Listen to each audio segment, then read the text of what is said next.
তো মার্কো, আপনার কখন মনে হয়েছে যে আমার আসলে এই স্কিলটা শেখা উচিত, বা এই ফ্রিল্যান্সিং মার্কেট প্লেস সম্পর্কে আপনি কখন জানতে পারেন, বা এই জিনিসটা নিয়ে আপনার ফ্যাসিনেশনটা কখন তৈরি হয়, যদি একটু শেয়ার করতেন। এবার মেনলি ছোটবেলা থেকেই আমার কম্পিউটারের উপরে একটা ফ্যাসিনেশন ছিল, যে হুম। না আমি কম্পিউটার চালাইতে ভালো লাগতো বা কম্পিউটারে বিভিন্ন কাজ কাম করতাম। তো তখন আমি আচ্ছা, আমি একটু আপনাকে ইন্টারাপ্ট করি, আপনার বয়স কত আগে বলেন, ছোটবেলা যেহেতু বললেন। আচ্ছা, আমার বয়স হচ্ছে এখন 24 বছর।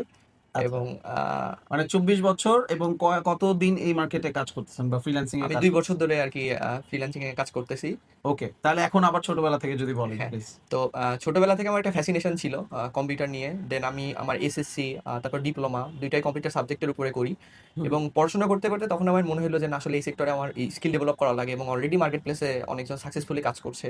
ওকে। তো সেই ক্ষেত্রে আমার সেই ফ্যাসিনেশন থেকে আমি আসলে অনলাইন দেখে শুরু করি। এখানে বিভিন্ন কোর্স করা শুরু করি। দেন আমার মনে হয় যে না আসলে এমন একটা স্কিল শেখা দরকার যেটা আসলে আমি লং টাইম কাজ করতে পারবো, বা যেটা নিয়ে আমি আমার ফিউচারে ভালো কিছু করতে পারবো। দেন আমি ওয়ার্ডপ্রেস শেখা শুরু করি। দেন ওয়েব ডিজাইন ডেভেলপমেন্ট থেকে তারপরে এই যে মার্কেট প্লেসে কাজ করা শুরু করছি।